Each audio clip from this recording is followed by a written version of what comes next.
Have you ever noticed that the friend who says, "I'm not bothered by anything," is the first one to cry when their phone battery dies? Like, oh no, now we all have to join your emotional support group because you hit 2%. Or how about people who flinch when you crumple a chip bag too loud? It's like, sorry, Brenda, didn't realize I was auditioning for Stomp.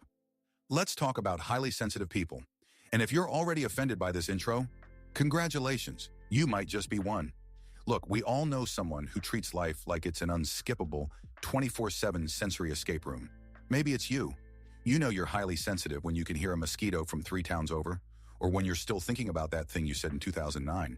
I mean, have you ever apologized to a plant after accidentally brushing against it? No, just me. Let's get into the unique traits that make highly sensitive people, or HSPs, such an adventure to be around. And I promise, this isn't just me roasting my own childhood diary. 1. The volume police. You've got ears like a bat, but sadder. You ever walk into a restaurant and immediately demand to sit as far away from the speakers as possible? And then you can't enjoy your meal because you're distracted by the sound of someone chewing 3 tables over? That's an HSP classic. Your hearing is so heightened, you could be a human satellite dish. Except instead of receiving useful signals from space, you're just picking up Chad's nasal breathing in HD. Psychology calls this sensory processing sensitivity. Basically, your brain is set to ultra-high def for everything, which sounds cool until you realize you're just getting the director's cut of everyone's throat clearing. If you've ever left a party early because you couldn't handle the music, the lights, or the sound of Becky's endless stories about her cats, yep, you just might be the volume police. But here's where it gets weird. Number 2, mood sponge, because other people's drama is your drama. Now, ever walked into a room and instantly picked up on bad vibes, Tim? Like you could walk past 2 people silently arguing about IKEA furniture and walk away with a migraine. Highly sensitive people are basically human mood Roombas. You just soak up whatever emotional mess is on the floor. This is called emotional contagion. Your mirror neurons, the empathy part of your brain, are like, hey, that person's stressed. Let's be stressed too. It's empathy on steroids. The downside? You can't just turn it off, which means you're the friend who cries at commercials and also the friend who has to leave the room during any family reunion. Example, you're watching a movie with a group. Everyone's fine, but one person gets misty-eyed. Suddenly, you're misty-eyed too. By the end, you're both sobbing, and everyone else is just confused about what's happening. And you'd think that's the craziest part, but oh no. 3. Overthink Olympics. Gold medal in analyzing that one text message. Have you ever reread a text so many times you basically memorized it?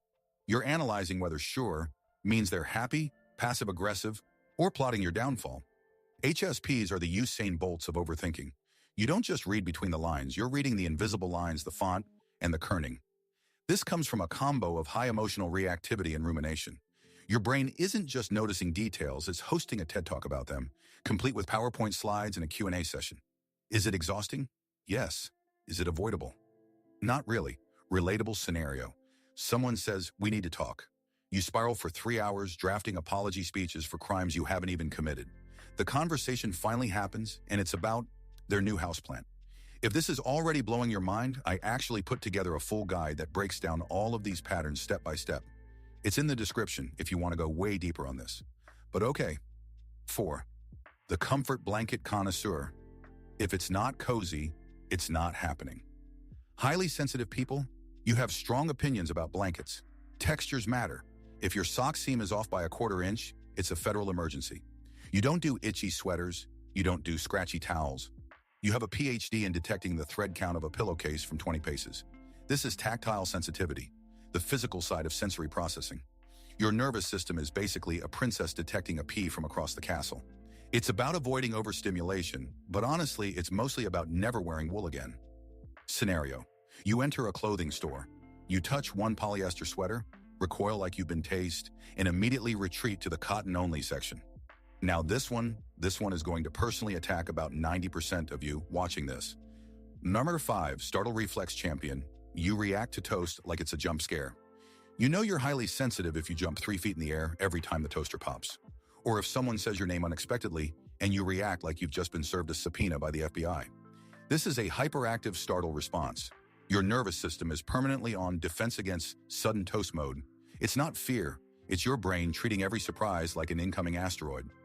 Real life example, someone drops a pen in the office. Everyone else, silence. You, thunderstruck, Well, at least you're awake now. Okay, but the next one is the one nobody talks about. Number 6, Social Hangover Specialist. Parties are fun until you need emotional Gatorade. You ever leave a group gathering and just need to lie in a dark room for 3 hours? HSPs experience social fatigue, like their internal battery is a Nokia from 1998. You love people, sometimes, but after too much stimulation, you need a recovery period. This is tied to introversion, but it's a sensory overload thing. Your brain is just taking in too much: voices, lights, emotions, weird cologne choices. You need alone time like plants need sunlight. Or, let's be honest, like you need alone time. Scenario: your friend texts, "Want to hang again tomorrow?" You're like, "Sorry, my social capacity is in airplane mode until next Thursday." But here's where it gets really interesting. Number 7, the Existential Overthinker. You turn small talk into a life crisis. For HSPs, a question like, "How are you?" is not small talk. That's a request for a full psychological audit. You're not just fine, you're fine, but you're also thinking about the meaning of existence and why your childhood cat looked at you like that. This is deep processing. Highly sensitive people reflect on everything: memories, feelings, the existential crisis you had after watching a Pixar movie. You can't help it. You're just wired to ponder life's mysteries like, do turtles get bored? And why did Karen at work look at me sideways? Example: you zone out in a meeting thinking about why you zone out in meetings. Meta, let's connect the dots. All these quirky traits, they're part of sensory processing sensitivity, a temperament first studied by psychologist Dr. Elaine Aron. Turns out about 15–20% of people are born with this nervous system set to all the feels all the time. Think of it like being a human smartphone with every notification setting on. You're getting pings for sound, light, mood, fabric, existential dread, everything. Sure, sometimes you want to throw the phone in the ocean, but hey, at least you never miss a signal. And you can always be the first to tell when someone's upset or when a chip bag is about to explode. It's not a disorder, it's not a superpower, it's just a different way of experiencing the world. More intense, more thoughtful, and sometimes a little more dramatic about socks than is strictly necessary. Look, if you actually want to get better at reading people, not just watching videos about it, I put together a complete guide called the Human Behavior Code.